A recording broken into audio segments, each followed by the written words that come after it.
Hi, my name is Garvita, and I'm the founder of FinanceWays, which is a global initiative in over 15 different countries, based in the UAE originally, aimed to making financial literacy accessible to the underprivileged population. So, what is financial literacy? Um, I'm going to be talking about budgeting, saving, investing, and debt management, which are four key concepts that everyone should be aware about. Firstly, budgeting, which is planning your income and expenses. This is really important and one of the first steps to being financially free. Whenever you get your salary, you need to be able to allocate your money into different categories effectively and efficiently, which I'll be touching on in later videos as well. And then saving, setting money aside for your future needs. This could be any emergencies that could possibly occur where you need to gather money quickly, as well as any future plans that you might have. And then investing. So this is kind of an advanced topic, especially for people who have less knowledge about these terms and financial literacy in general, but I will still be touching on that soon. But it basically has to do with allocating resources to generate returns, which in summary is basically how your money grows and how you need it to grow over time instead of seeing having a fixed value, because as prices increase every year, the value of your money should as well. And then debt management. So this is understanding loans and understanding the pressure and the cons behind it, and then credit cards and interest rates. So now I'm going to be talking about why financial literacy is important. So financial literacy is important in order to make informed decisions. So this is in spending, saving, and investing.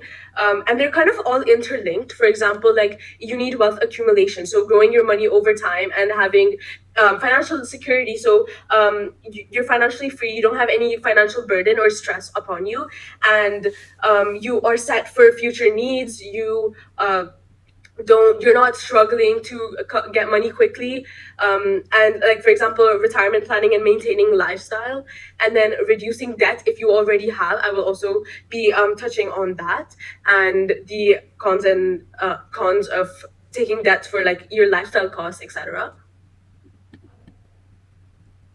Next, I'm going to be talking about two money rules that I think everyone should know. So the first one is never spend more than you earn. People take this lightly and think this is something easily and that they do already, but it's important to make sure that it's actually happening. So the first thing is to avoid using loans to cover lifestyle costs. You should never do this because firstly, as I said, as I mentioned on the slide, debt grows fast. You will never realize when a small amount of debt that you think becomes something so large that it'll take you years to cover. You don't want to have that financial stress and be in that cycle of debt and loans and debt and loans for the rest of your life. You want to be stress-free basically, and also make sure that you have money in emergencies and you're not like lost whenever it arises. So I actually have two versions of the money rules that I'm going to be talking about. This one is for workers who send their some of their money to their family back home.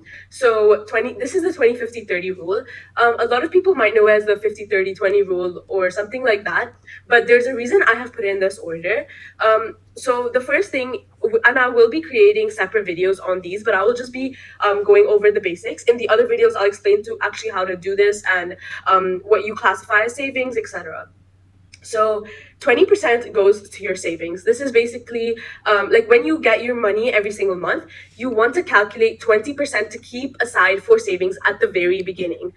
This should be your main priority and should be done first as soon as your money is coming in. Next, 50% of your money should go to your family. This is an ideal, like an estimate percentage on the amount that people send to their family, but it can vary between 40 to 60% as well. And then your living expenses, your basic things like shelter, transportation, water, food, etc., comes in the rest of the 30%.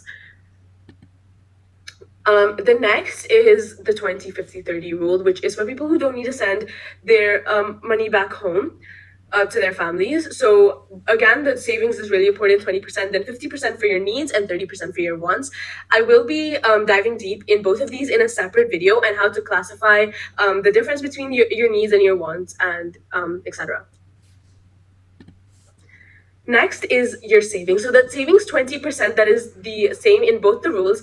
10% should be used for your emergency and 10% for investment. So once you calculate the amount that you need to save, 10% of that should be designated to be kept somewhere and not used at all, and just it will stay fixed so that when you ever have a time in need where you really really need the money, you can take out money from here. You know, it's guaranteed that you have a specific amount of money saved, and as you save every single month, as the more you get your income, the more amount you'll have saved.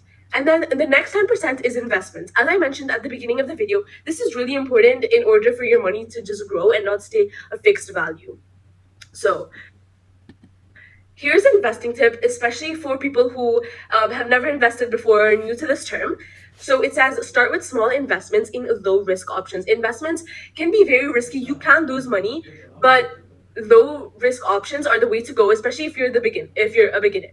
For example, bank deposits and mutual funds. But what are these? So, a mutual fund is a money pool where many people put their money together, and a professional, someone who has experienced investing for a long period of time, invests their money for them in different kind of things. So your money is kind of spread out, and it is also growing at the same time, and a professional does it for you. You don't have to do it yourself. So it is a less risky option. And then bank deposits. So a fixed deposit is basically a product that's offered by banks where you deposit, like where you give in a specific sum of money, and then after, when you take it back, for example, like a year later you take your money back, you get a specific percentage of that money additional along with the money that you put in. So this is a fact. So if you save 200 dirhams per month in a bank deposit, if you take it out 10 years later, it could become 35,000 AED, which is a lot. This is a lot of growth that happens over 10 years, and it is really efficient as well. So this is a real life example, but this has to do with stocks, which is basically investing in companies instead of these mutual funds. This is just an example of how investing works and the importance of it. So if you just invested 100 dirhams in Jeff Bezos' company, which is Amazon, it would be worth 7,000 AED, which is a huge difference as well. Now, this is common financial mistakes. So these are two that even people who are like financially stable, they still do these financial mistakes. So impulse buying. So just if you enter into a mall and you see there's a sale, there is no requirement for you to purchase those things just because they're on sale. So instead of this, you should set a budget, as I said, which budgeting is also another video that will be coming up on our YouTube channel very soon. And make sure you wait 24 hours before making non-essential purchases, just to see if you really need this thing and if you really need to spend money on it. Just don't fall into the trap of a sale happening. The next thing is not saving early. A lot of people delay their savings or think they're not important, but saving actually matters a lot, and you'll thank yourself later in the future. Even if you start very small, it is super easy to start saving. Just a little bit, like a small portion of your salary saving is really important and will definitely help you in the future. So I also recently read this book called Rich Dad Poor Dad, and I think it is the perfect read to understand common financial assumptions and mistakes that a lot of people do, which kind of takes them back from actually being financially free and not having any burden upon them. And I think it is a great story to see someone who didn't have much and now like where he's become, and specific things that he did and realizations that he had. So I definitely recommend reading this book. And that is all. Thank you for listening. We will definitely be uploading more videos, especially touching on budgeting, investing, mutual funds, these money rules that I explained, the 20-50-30. And we're always looking out for people to join our initiative, and we'd be really happy if you contact us on our LinkedIn or my email, which is there. Thank you.